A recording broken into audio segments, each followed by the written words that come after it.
Yes नमस्कार। स्वागत है सभी का काव्य क्लासेज के ऑनलाइन प्लेटफॉर्म पे। एक क्लास हो चुकी है, ये दूसरी क्लास है। जिस बच्चे ने पहली क्लास नहीं देखी वो जाके देख ले। क्रम से एक रजिस्टर लगा लो और अपने नोट्स बनाते जाओ। आज की क्लास में राजस्थान इतिहास के स्रोत है वो पढ़ने वाले हैं। 3 प्रकार के स्रोत पढ़ेंगे यदि इतिहास को जानना है तो। पहला पुरातात्विक स्रोत, दूसरा साहित्यिक स्रोत, तीसरा ऐतिहासिक स्रोत। ये कौन से तो बता देना। इतिहासकारों ने क्या लिखा, इतिहासकारों ने वो पढ़ना है। कितने स्रोत पढ़ने हैं? 3 प्रकार के, पुरातात्विक स्रोत, साहित्यिक स्रोत, ऐतिहासिक स्रोत। आगे बढ़िए। पुरातात्विक स्रोत। पुरातात्विक स्रोतों को पढ़ेंगे, कैसे पढ़ेंगे पुरातात्विक स्रोतों को तो बता देना। इनका वर्गीकरण भी करेंगे, एक सारणी के द्वारा वर्गीकरण करते हैं इनको। पुरातात्विक स्रोतों में अपन लोग अभिलेखों का अध्ययन करेंगे, अभिलेखों का अध्ययन करेंगे। फिर पुरातात्विक स्रोतों में सिक्कों का अध्ययन करेंगे। और यहाँ से प्रश्न पूछे गए थे, अभी हाल ही के एग्जामों में प्रश्न पूछा गया था। यहाँ से एक प्रश्न तो यही पूछा गया था कि अभिलेखों का अध्ययन क्या कहलाता है, पेलियोग्राफी, न्यूमिस्मेटिक या फिर एपिग्राफी। एक प्रश्न यहाँ से पूछा गया जो विवादित भी रहा कि गदिया प्रकार के सिक्के हैं, गदिया वो कौन सी रियासत के थे।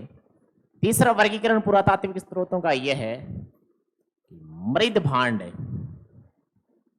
मृद भांड, इनका अध्ययन करेंगे। क्या कहा मैंने कहा राजस्थान इतिहास के स्रोत पढ़ने हैं। 3 प्रकार के स्रोत पढ़ेंगे। नंबर 1 पुरातात्विक स्रोत, नंबर 2 साहित्यिक स्रोत, नंबर 3 ऐतिहासिक स्रोत जो इतिहासकारों ने लिखा है। विदेशी इतिहासकारों ने क्या लिखा है और अपने वाले इतिहासकारों ने क्या लिखा है। तो सबसे पहले पुरातात्विक स्रोत उठाए मैंने, ये लो। पुरातात्विक स्रोत कौन कौन से हैं, क्या पढ़ेंगे पुरातात्विक स्रोतों में तो बता देना। अभिलेख पढ़ेंगे, सिक्के पढ़ेंगे और मृद भांड पढ़ेंगे। अब इन अभिलेखों में ही क्या पढ़ेंगे, सिक्कों में क्या पढ़ेंगे और मृद भांडों में क्या पढ़ेंगे, एक एक को दिखते हैं। एक रजिस्टर लेके अच्छे से नोट्स तैयार कर लेना तुम लोग भी साथ में। साहित्यिक स्रोत, ऐतिहासिक स्रोत और अभिलेख। तो मैं यहां से इनका विभाजन करता हूं। पुरातात्विक स्रोतों का विभाजन 3 प्रकार से कर दिया। साहित्यिक स्रोतों में दिखते हैं। साहित्यिक स्रोतों में एक तो पढ़ेंगे वो स्रोत है जो धार्मिक है। कौन से? धार्मिक स्रोत। दूसरे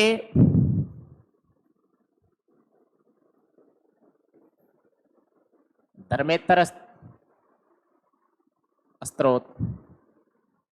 अब पूछ ले कि साहित्य स्रोत को 2 भागों में वर्गीकृत किया है, धार्मिक स्रोत, धर्मेतर स्रोत। और फिर यदि पूछा जाए कि धार्मिक स्रोत कौन कौन से, क्या पढ़ेंगे तो बता देना। नंबर 1 बौद्ध धर्म को पढ़ेंगे, बौद्ध धर्म। और नंबर 2 जैन धर्म।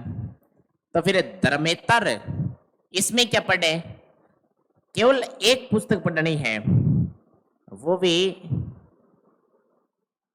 मौर्य काल। पुस्तक कौन सी? कौटिल्य का अर्थशास्त्र। धर्मेतर में क्या पढ़ना है? कौटिल्य का अर्थशास्त्र। वर्गीकृत हो गया। पहले वर्गीकरण किया किसका? पुरातात्विक स्रोतों का 3 भागों में विभाजित कर दिया, अभिलेख, सिक्के और मृद भांड।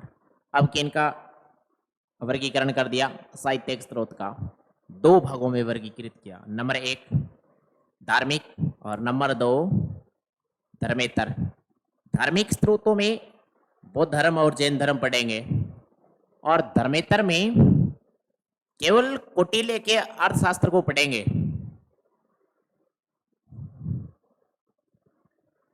3 नंबर, ऐतिहासिक स्रोत कौन कौन से हैं, किसमें क्या पढ़ें, ऐतिहासिक स्रोत कहे या फिर इतिहासकार, इन इतिहासकारों ने क्या लिखा, क्या क्या जानकारियां मिलती है स्रोत के रूप में हमें, तो फिर इसमें पढ़ना है कर्नल जेम्स टोड को। फिर पढ़ना है डॉक्टर गौरीशंकर हीरानंद ओझा, हीरानंद ओझा। फिर पढ़ना है मोहनोत नैणसी,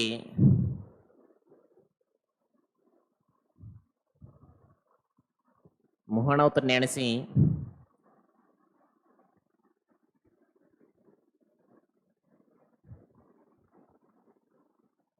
नैणसी।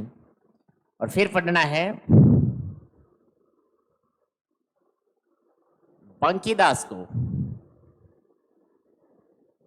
बंकीदास।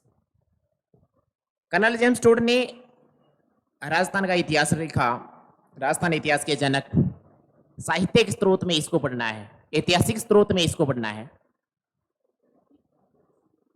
डॉक्टर गौरीशंकर हीरानंद ओझा, भुणोत नैणसी और बांकीदास। बांकीदास मारवाड़ का इतिहास लिखा है और नैणसी ने भी मारवाड़ का इतिहास लिखा है। डॉक्टर गौरीशंकर हीरानंद ओझा, इसे राजस्थान के आधुनिक राजस्थान इतिहास का जनक कहते हैं। क्यों? क्योंकि कर्नल जेम्स टोड राजस्थान इतिहास के जनक हैं। इनकी पुस्तक the annals and antiquities of Rajasthan, उसका हिंदी में अनुवाद किसने किया? गौरीशंकर ओझा। ओझा जी ने अनुवाद ही नहीं किया, इसने बहुत सारी गलतियां रखी अपने स्त्रोतों में। इतिहास लिखा तो बहुत सारी खामियां रह गई थी, उनको सुधारने का काम भी किसने किया? डॉक्टर गौरीशंकर हीरानंद ओझा जी ने। तीनों कंप्लीट हो गए। एक बार के लिए और देखो, मैंने कहा आज की क्लास में हमें राजस्थान इतिहास के स्रोत पढ़ने हैं और इन राजस्थान इतिहास के स्रोत को 3 भागों में विभाजित करते हैं अपन लोग। नंबर 1 पुरातात्विक स्रोत, नंबर 2 साहित्यिक स्रोत, नंबर 3 ऐतिहासिक स्रोत, यानी इतिहासकारों के संबंध में पढ़ना है। राजस्थान के स्रोत की जानकारी में उन्होंने क्या क्या लिखा, ये 3 नंबर है। फिर पुरातात्विक स्रोत 3 भागों में विभाजित कर दिया, अभिलेख, सिक्के, मृदभांड। फिर साहित्यिक स्रोत 2 भागों में विभाजित कर दिया। धार्मिक स्रोत बौद्ध धर्म और जैन धर्म पढ़ेंगे इसमें। धर्मेतर में केवल कौटिल्य का अर्थशास्त्र पढ़ लो, काम हो जाएगा। ऐतिहासिक स्रोत में कर्नल जेम्स टोड, गौरीशंकर ओझा, डॉक्टर ओझा को पढ़ेंगे, बांकीदास को पढ़ेंगे, मारवाड़ का इतिहास लिखा, और मोहनोत नैणसी को पढ़ेंगे। नैणसी ने भी मारवाड़ का इतिहास लिखा। आगे बढ़े। अभिलेख, सबसे पहले पुरातात्विक स्तर उठाते हैं। पुरातात्विक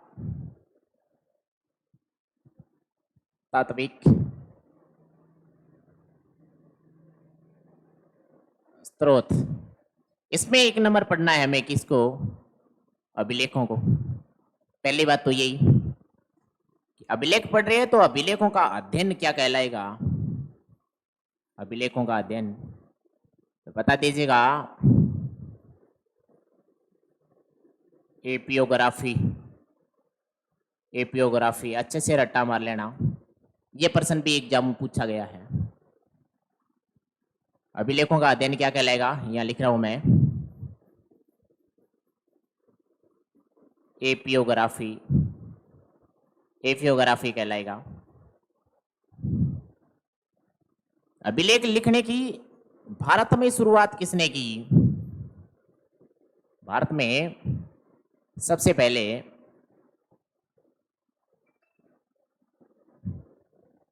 अभिलेख लिखने की शुरुआत किसने की?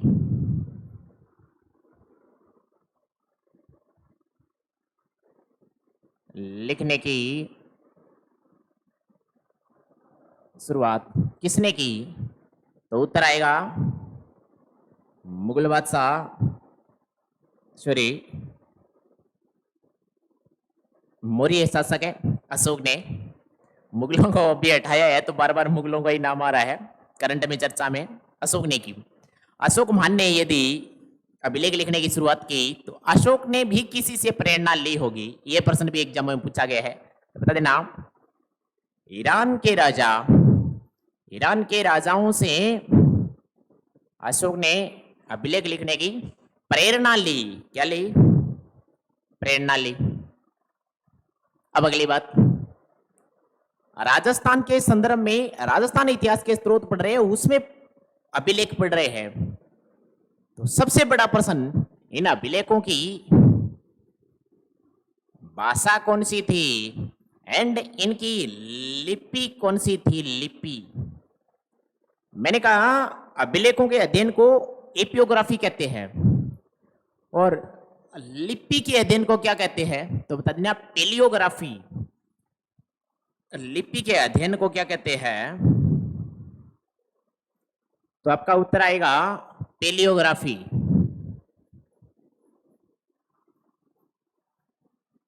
पेलियोग्राफी ये भी एग्जाम में पूछा गया प्रश्न है। राजस्थान के अभिलेखों की यदि भाषा की बात करें तो आपके दो उत्तर होंगे। सर्वाधिक लिखे गए संस्कृत में, संस्कृत भाषा में, एंड 2 नंबर लिखना है उसके बाद राजस्थानी। और इनकी लिपि सर्वाधिक किस लिपि में लिखे गए? तो बता देना ब्राह्मणी लिपि में। ब्राह्मी लिपि में। मैंने कहा अभिलेखों का अध्ययन एपियोग्राफी कहलाता है। इनकी भाषा की बात करें तो 2 प्रकार की भाषा। सर्वाधिक राजस्थान के अभिलेख है वो संस्कृत भाषा में लिखे गए, एंड 2 नंबर पे राजस्थानी भाषा में। भारत में सबसे पहले अभिलेख लिखने की शुरुआत किसने की? तो बता देना सम्राट अशोक ने। और अशोक ने किन से प्रेरित होकर के अभिलेख लिखवाए? बता देना ईरान के राजाओं से प्रेरित होकर के। लिपि ब्राह्मी लिपि में लिखे गए। और इन लिपि के अध्ययन को क्या कहा जाता है? तब बता देना पेलियोग्राफी कहा जाता है। यहां तक का माजरा समझ में आ गया होगा। क्या पढ़ा? एक बार के लिए नए पेज पे थोड़ा सा और बता देता हूं मैं। मैंने कहा अभिलेख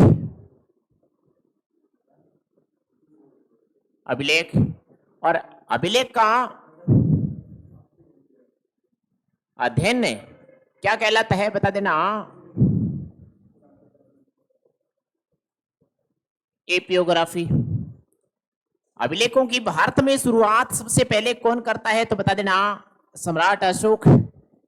और सम्राट अशोक किससे प्रेरणा लेकर के अभिलेख लिखवाते? तो बता देना ईरान के राजाओं से। और राजस्थान के अभिलेख है, इनकी भाषा पूछ ले, भाषा तो अभी आप लोगों ने देखा सर्वाधिक लेख लिखे गए संस्कृत भाषा से। नंबर 2 राजस्थानी भाषा, राजस्थानी भाषा। और क्या देखा?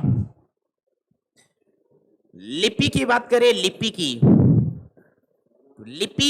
यदि पूछ ले लिपि का अध्ययन क्या कहलाता है? बता देना आप पेलियोग्राफी।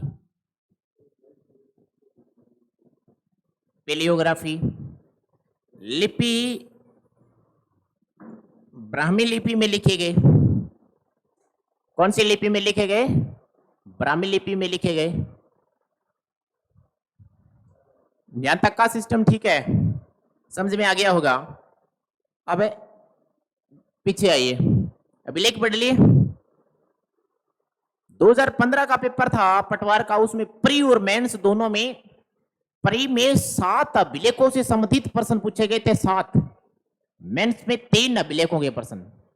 एक ही परीक्षा में 10-10 प्रश्न इसी पार्ट से पूछे गए। एग्जामिनर जब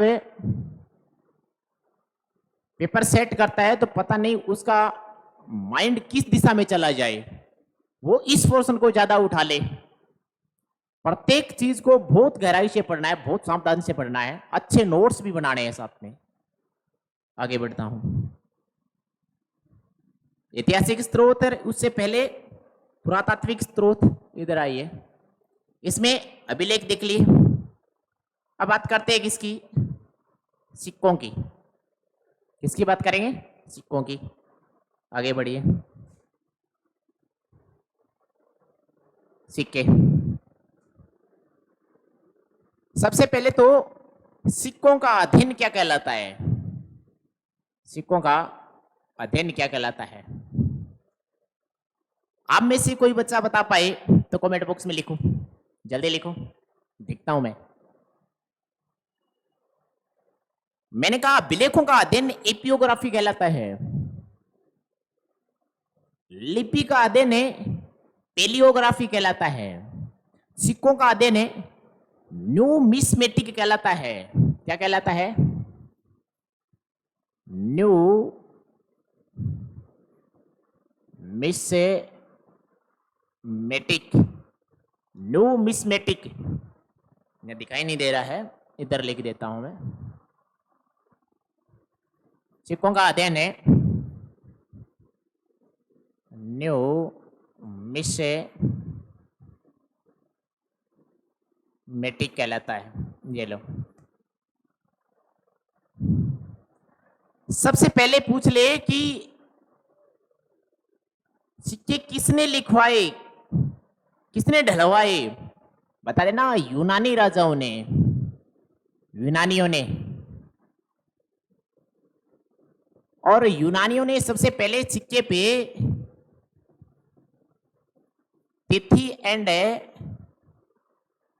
लेख लिखवाए। तिथि एंड लेख लिखवाए। किसने? यूनानियों ने। फिर क्या हुआ जी? अगला प्रश्न ये है कि सर्वाधिक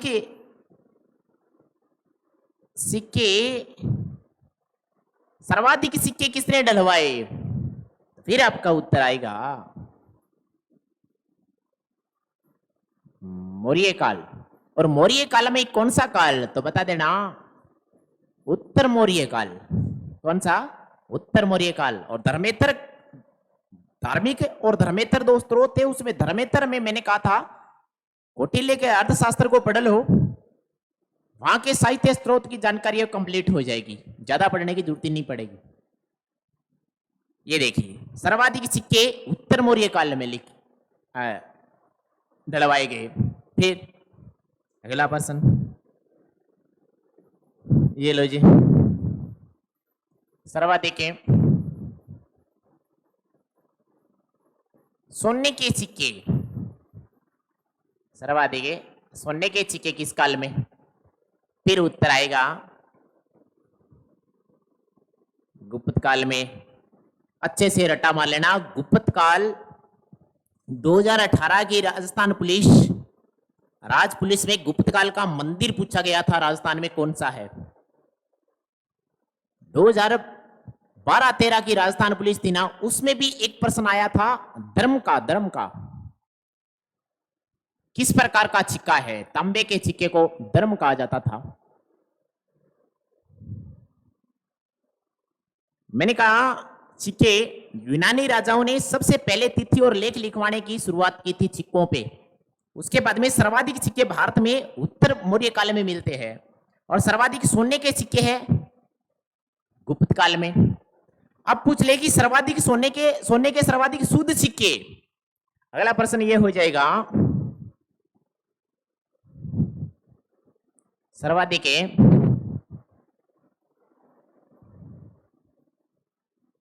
शुद्ध सोने के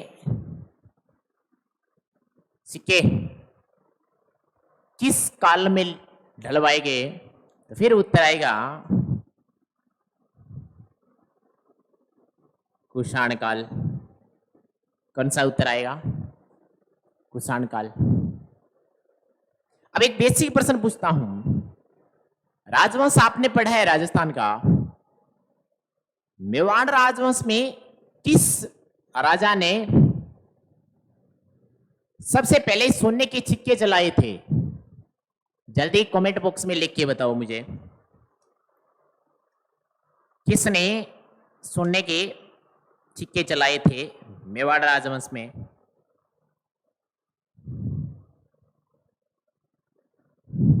जल्दी लिखो। अगले पेज पे नया पेज लेता हूं मैं, ये लो। पढ़ क्या रहे हैं? सिक्के। अभी यदि पूछ ले राजस्थान का साहित्यिक स्रोत पढ़ रहे हैं, तो राजस्थान के संदर्भ में पूछे तो सबसे पहले राजस्थान में ब्रिटिश काल में चांदी का सिक्का, चांदी का सिक्का कलदार कहलाता था। क्या कहलाता था? कलदार। और ये एग्जामिनर ने पर्सन को पूछ लिया, ब्रिटिश काल में राजस्थान के सिक्के किस नाम से जाने जाते थे? ये राजस्थान के राजनीतिक, आर्थिक और सामाजिक परिप्रेक्ष्य में बात करें तो आर्थिक स्थिति से संबंधित थे। कलदार शब्दावली पूछी गई थी। कलदार क्या है? राजस्थान में ब्रिटिश काल में चलने वाले सिक्के का नाम है, वो भी किसका? चांदी का सिक्का। अगली बात, शेरशाह सूरी।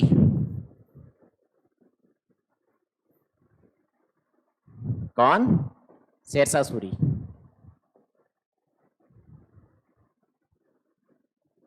शेरशाह सूरी।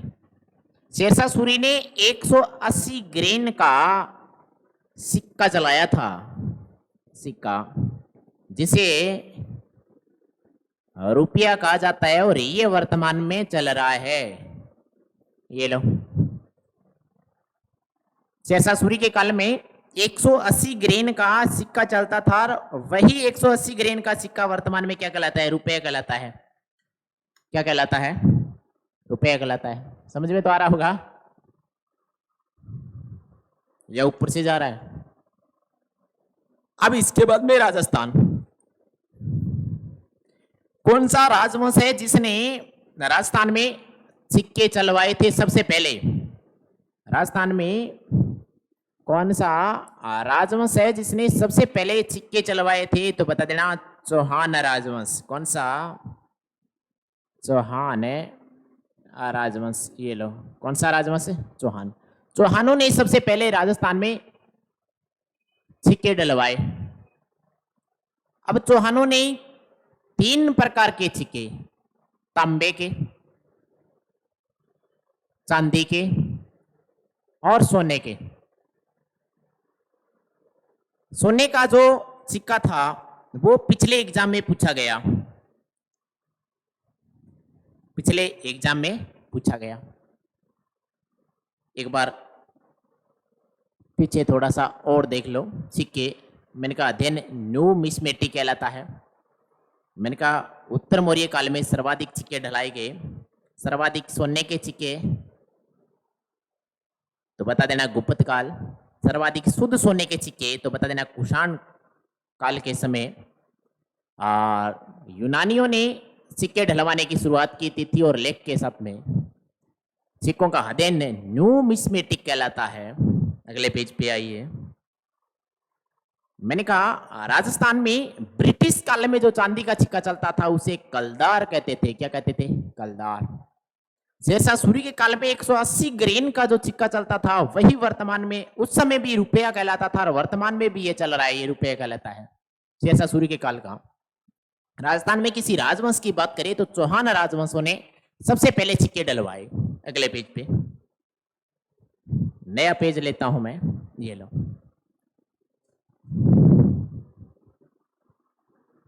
चौहान है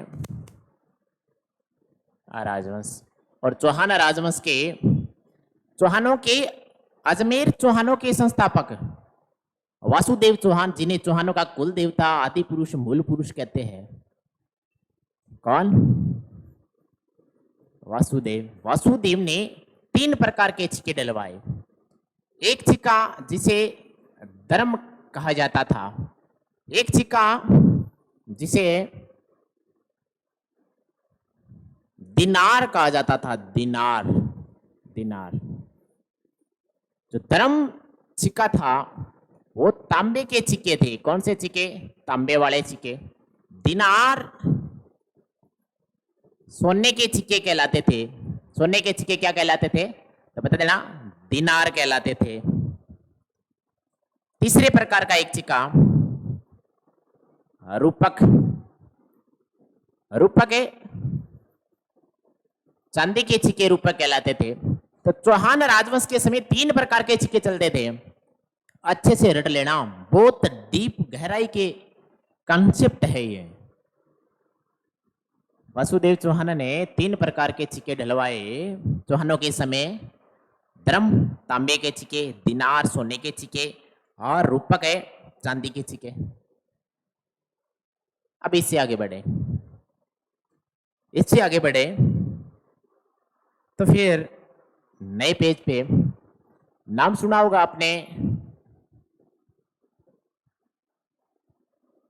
रंग महल का। किसका? रंग महल का। कोई बच्चा मुझे ये बता दे कि रंग महल हाल ही में चर्चा में रहा था। रंग महल हाल ही में चर्चा में रहा था, क्या ऐसी विशेषता थी? रंग महल है कहाँ? अभी सीटी एग्जाम में पूछा गया था रंग महल का प्रश्न, हनुमानगढ़ में। क्या मिला बता देना। यहां से कुषाण कालीन सिक्के मिले। क्या मिले? कुषाण कालीन सिक्के मिले। और इन सिक्कों को मुरंड कहा जाता था। क्या कहा जाता था? मुरंड। अच्छे से रट्टा मार लेना, क्या कहलाता था? मुरंड। अब तक मैंने कलदार नाम का सिक्का बताया। कलदार ब्रिटिश काल में चांदी का सिक्का। मैंने धर्म नाम का सिक्का बताया, तांबे का सिक्का चौहानों के काल में। मैंने रूपक सिक्के का उल्लेख बताया चौहानों के काल में, ये चांदी का सिक्का था। किसका? चांदी का सिक्का। मैंने दिनार नाम के एक दिनार नामक सिक्के का उल्लेख किया, ये चौहानों के काल में सोने का सिक्का था। अब नया नाम मुरंड है। हनुमानगढ़ में रंग महल एक स्थान है, वहां से कुषाण कालीन सिक्के मिले। और वो जो कुषाण कालीन सिक्के थे वो किस नाम से जाने जाते थे? तो फिर आपका उत्तर आएगा मुरंड। एक बड़ा सा रजिस्टर लेके उसमें स्वयं के हाथ से निर्मित अच्छे नोट्स तैयार करें। सफलता का कोई शॉर्ट नोट्स नहीं है, स्वयं द्वारा बनाए गए नोट्स ही आपके काम आने वाले हैं।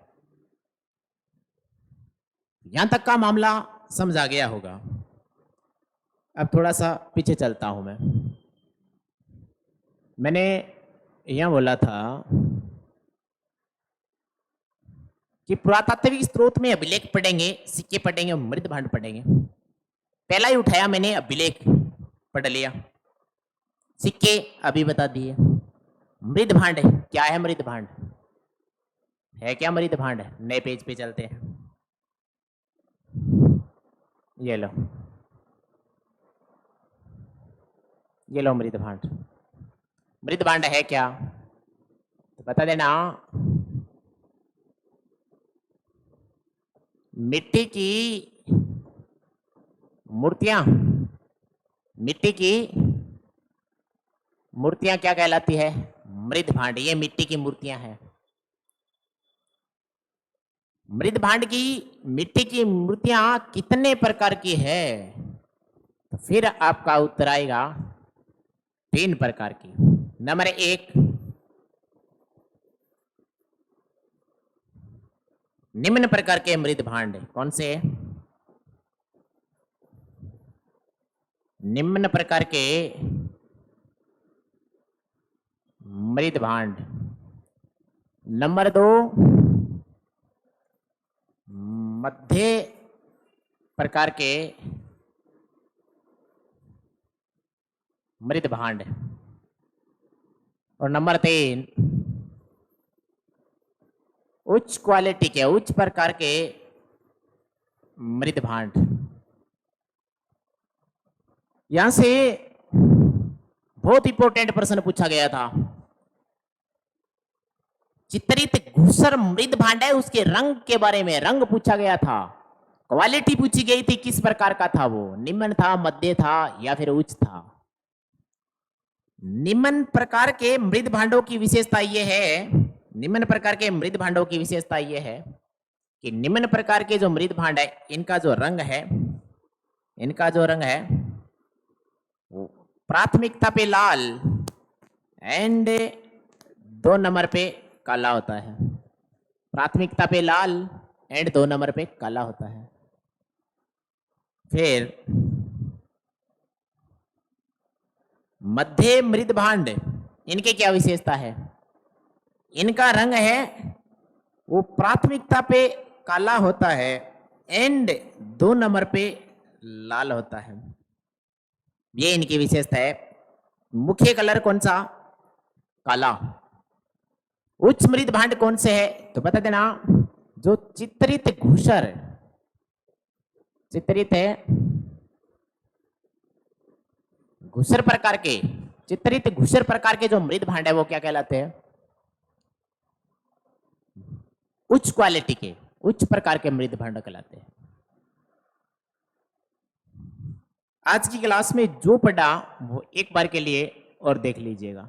ये लो, राजस्थान इतिहास के स्रोत 3 प्रकार, 3 स्रोत है। कौन कौन से, पुरातात्विक स्रोत है, साहित्यिक स्रोत है, ऐतिहासिक स्रोत है। फिर पुरातात्विक स्रोत 3 प्रकार के है, अभिलेख है, सिक्के है और मृद भांड है। फिर क्या पढ़ा, साहित्यिक स्रोत 2 प्रकार है, धार्मिक स्रोत जिसमें जैन धर्म और बौद्ध धर्म पढ़ेंगे, धर्मेतर स्रोत जिसमें मौर्य काल का ये कौटिल्य का अर्थशास्त्र पढ़ लेंगे, काम हो जाएगा। ऐतिहासिक स्रोत, फिर ऐतिहासिक स्रोत में कर्नल जेम्स टोड को पढ़ेंगे, डॉक्टर गौरीशंकर हीरा नंद ओझा को पढ़ेंगे, बांकीदास को पढ़ेंगे, मोहनोत नैन सिंह को पढ़ेंगे। मैंने पहले वाला पुरातात्विक स्रोत उठा लिया और उसका पहला ही भाग अभिलेख पढ़ाया।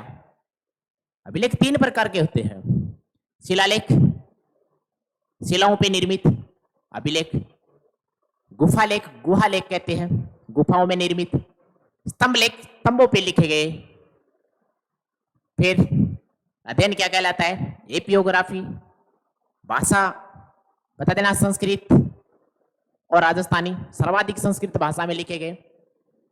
भारत में अभिलेख लिखने की शुरुआत सबसे पहले किसने की, अशोक महान, अशोक सम्राट अशोक ने, और ईरान के राजाओं से इन्होंने प्रेरणा ली। ब्राह्मी लिपि में लिखे गए और लिपि है, लिपि का अध्ययन क्या कहलाता है बता देना, एपियोग्राफी। फिर एक बार के लिए मैंने फिर और समझा दिया आपको, सिक्के अध्ययन कहलाता है न्यूमिस्मेटिक, न्यूमिस्मेटिक कहलाता है, न्यूमिस्मेटिक क्या कहलाता है, इनका अध्ययन है न्यूमिस्मेटिक कहलाता है।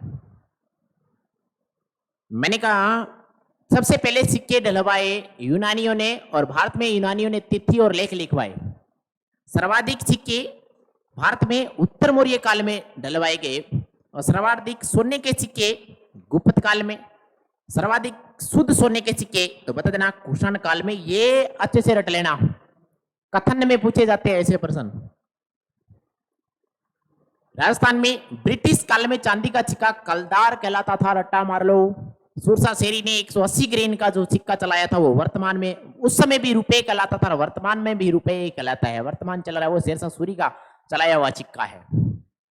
राजस्थान में राजवंश, कौन सा राजवंश जिसने सिक्के डलवाए, तो चौहान राजवंशों ने सबसे पहले सिक्के डलवाए 3 प्रकार के। नए पेज पे कौन कौन से, वासुदेव इसने डलवाए, धर्म तांबे के सिक्के, दिनार सोने का सिक्का, रूपक क्या कहलाता चांदी का सिक्का। रंगमहल हनुमानगढ़ में, यहां से कुषाणकालीन सिक्के मिले जिसे क्या कहा गया बता देना, मुरंड। और घुरार नामक स्थान है सिक्कर है, सिक्कर में घुरार नामक स्थान है, वहां से भी सिक्के मिले।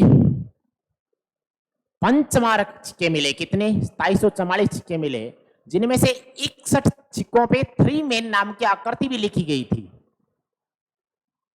फिर क्या बेटा? मृदभांड, मिट्टी की मूर्तियां, मृदभांड 3 प्रकार से। निम्न मृदभांड लाल कलर, प्राथमिकता पे लाल कलर को रखिए, मध्य में काला, और उच्च प्रकार का जो उच्च प्रकार उच्च कोटि का मृदभांड है उनकी विशेषता है कि चित्रित घुसर प्रकार के होते हैं। आज की क्लास में इतना ही। यदि क्लास समझ आ रही है तो कमेंट बॉक्स में जरूर लिखिएगा। आपका किसी भी प्रकार का कोई सवाल हो, कुछ भी पूछना हो तो कमेंट बॉक्स में लिख दीजिएगा, और प्रत्येक क्लास का अच्छे से नोट्स तैयार कीजिएगा। यदि स्वयं नए नोट्स तैयार कर लिए तो बहुत काम आएंगे। अब इसमें ऐसा कोई मैटर नहीं है कि सर पढ़े नहीं पढ़े, अभी 19 जिले, बहुत लंबी प्रोसेस है, 19 जिलों की बहुत समय लगेगा। उससे पहले तो राजस्थान पुलिस की भर्ती हो जाएगी, RSSI की भर्ती करवा देंगे, नहीं तो वो भ्रम में न रहे। अगली क्लास आए उससे पहले पहले पीछे वाली ये दोनों क्लास अच्छे से तैयार कर लेना। किसी बच्चे को समय बचाना है तो फिर वो 2 गुना करके एक बार धीरे धीरे नोट्स बना ले, फिर 2 गुना स्पीड में करके लिख ले इसको। इस क्लास में इतना ही, धन्यवाद।